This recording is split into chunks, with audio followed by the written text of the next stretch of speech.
Welcome back to another episode of Sexy Marriage Radio alongside my wife, Pam. Good to see you. Thank you. Always good to be here. All the time when you get to join me here on the episodes where we're having straightforward, honest conversations. And what we want to try to do as a goal here at Sexy Marriage Radio is how can we help you, the nation? What can we talk about that's troublesome to you or questions you've got? It's an easy way to do that, right? You just email us, feedback@sexymarriageradio.com, or you call us 214-702-9565 is the voicemail line. And we then get to just talk about what's going on with you to help you specifically, because what's the truth we believe in here at Sexy Marriage Radio? If one person's having some sort of an issue and they ask a question, then it's likely there's other people out there that have the same or similar questions. Yeah, there's nothing new under the sun, so you're not alone. Totally not alone. Yeah. So here's the email that came in. It's from my husband saying my wife and I have been married for 26 years. And like a lot of couples, it's been busy. We've got 3 boys, a teaching career, and sex slowly dwindled. So for the past 8 years, we were down to having sex about twice a year. I know because my OCD had me keeping track. I was always in the mood. She wasn't, and she's been going through perimenopause. This lack of sex and intimacy, as in no hugging, kissing, or flirting either, has made my depression worse.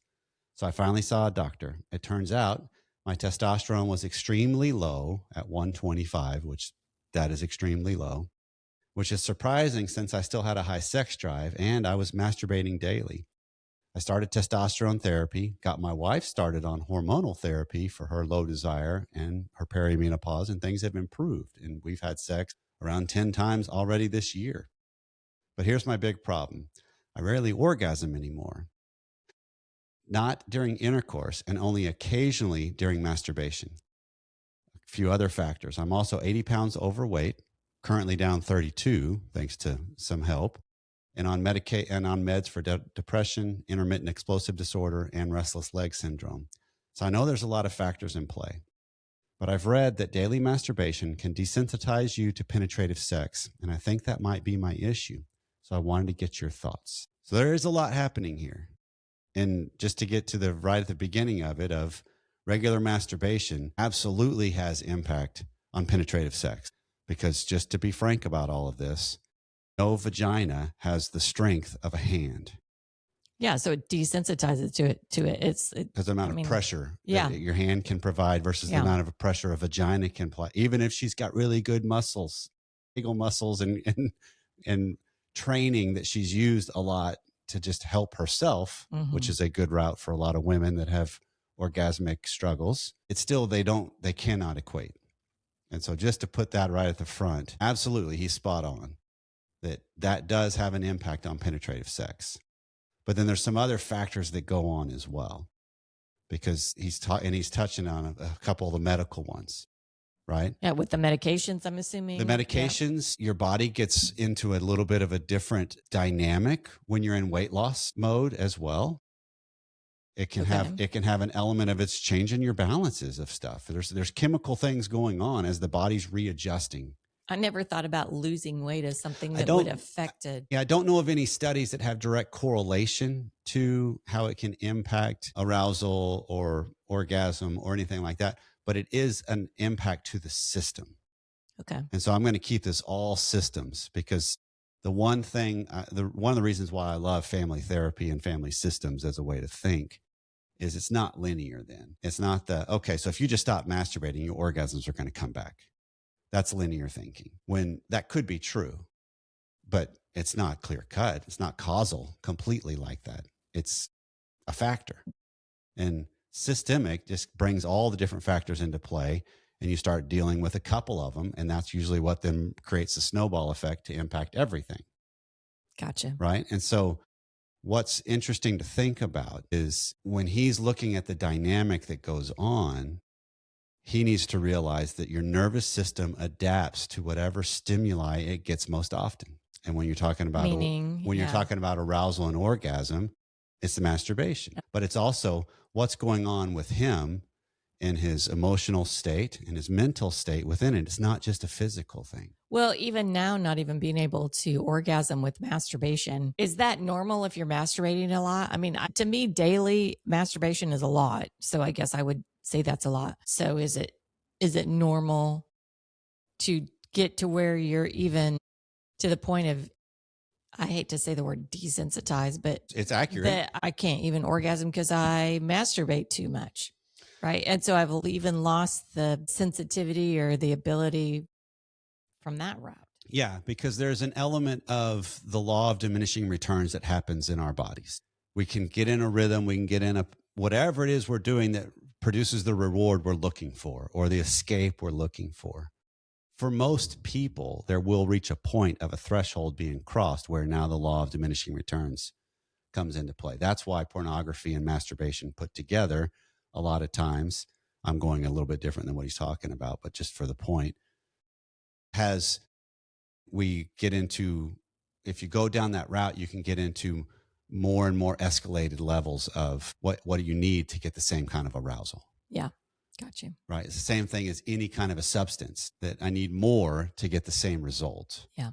And so an element of what happens with us on a sexual realm is absolutely it can have a law of diminishing returns. And then you compound it because partnered sex is completely different in the feelings because you don't have control. You don't have predictability. It's usually softer. Plus, there's also extra distractions in there on our nervous system. Oh, fair. Yeah. Because that's one of the things we've talked about in the past of if you wanted to use masturbation as an exploratory route for yourself to understand yourself and your sensations and everything, you can, when you start that solo, you learn a lot about yourself that way. You can, absolutely, even if you're not doing it just to orgasmic levels. I mean, Dr. Robert Glover has an element in one of his chapters in No More Mr. Nice Guy is about healthy masturbation. And it's largely just to get back more in tune as men with your own sensations and your body rather than making it so goal-oriented. Yeah. And now, if you get to where you're starting to understand yourself better, and then you introduce your partner alongside you, either while you're practicing masturbation or while you're connecting, there's different distractions now all of a sudden because your body and your mind are reading your partner, just like they're reading you. Absolutely. And so it totally compounds everything. And so over time, intercourse just becomes even more troublesome because he's got a pattern that his body has understood and his nervous system has understood that was once reliable, and now it's no longer as reliable. And now all of a sudden it's not even as reliable by himself. So that your mind is playing tricks on you all the time, right? The mind is the biggest organ, right? The sex organ. Mm-hmm. And it's kind of ironic to think all these emails, all these conversations we've had about people that with their partner have all these issues, but maybe their mind just can't get in the game or whatever. It's kind of funny to think, you know what? It happens with us by ourselves as well. Absolutely. It's not just about having someone else there. Right. Because we have so much going on in our minds and our nervous system too, that can compound and conflict with what it is I'm trying to do. And then here's what's so interesting is each season of life, if you will, I still don't know me completely in each season, in each stage as I have aged and evolved. Right. And so there's an element of, there's distractions that come up. There's thoughts that come up from the past. There's shames that come back. There's nervousness that comes back. There's, all these different things that happen. And most of us don't think, well, of course there's going to be problems. That's why Dr. Schnarch was one of the first things I heard him say is every single one of us is either coming out of or going into a sexual difficulty. Yeah. Yeah. It's like, that's fair. That's completely true. Because, it doesn't go the way I hope it does. Mm-hmm. And even when it starts, and then what becomes more problematic in our minds, and this is, I think, the reason he's reaching out is, wait, what used to always create a reliable path doesn't even do that anymore consistently. Yeah. So is there something wrong?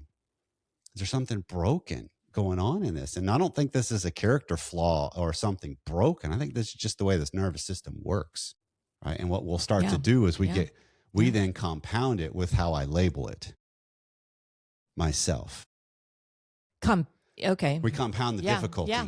You know, it's the same kind of thing of if male, female alike, you have orgasmic trouble or you have arousal trouble, and you could build, you know, it could build, you could reach to a point and then it reliably no longer keeps going past that point.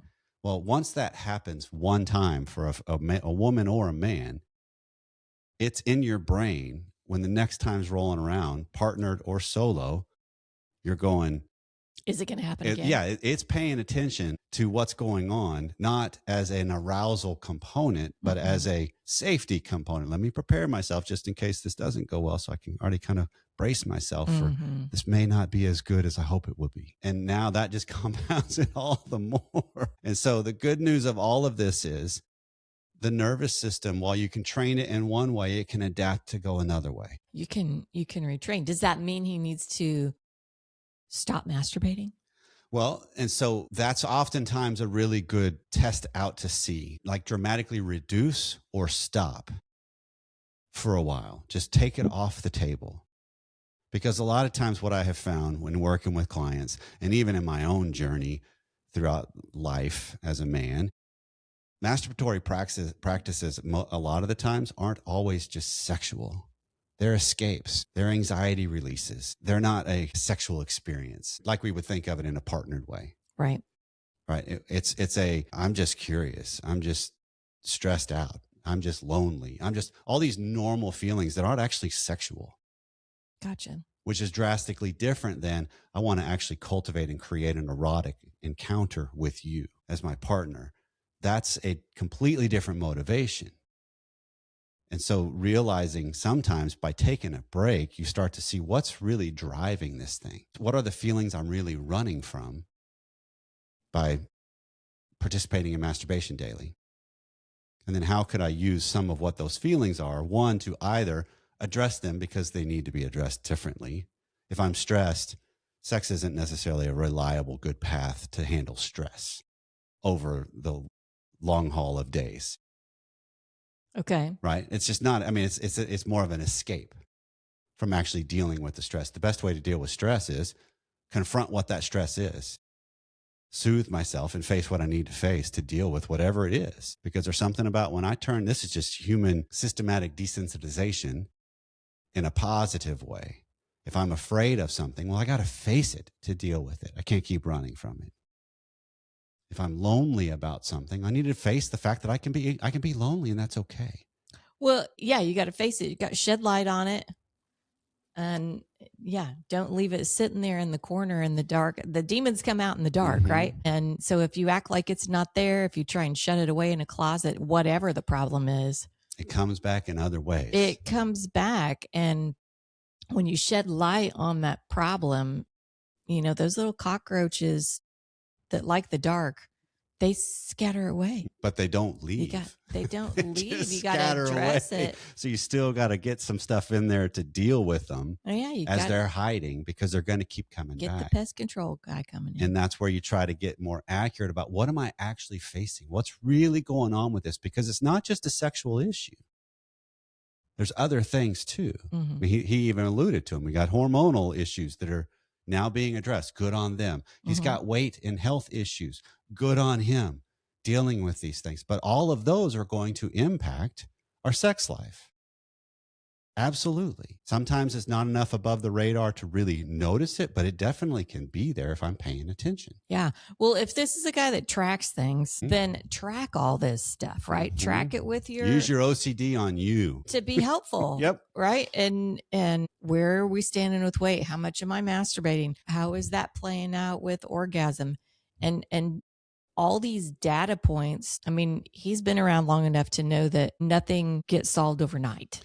Correct. And that's one of the points that we need to make. This took years to develop, and so it's not going to get solved in weeks. Yeah, no, it'll take a period of time to figure out, to solve, and then it'll evolve again. So keep those data points so that you know, okay, over a period of time, here's how much weight I lost, or here's how much I reduced, whatever, or maybe I was able to get off some of these meds because I lost weight. And so some of those things are going to then affect other pieces of my health. Track those things so that you can actually have a good solid knowledge of of how then it's affecting your Absolutely. sex life. And then the other factor before we switch to the extended content, and then we're going to go a little bit deeper in the extended content for him and for her. Mm.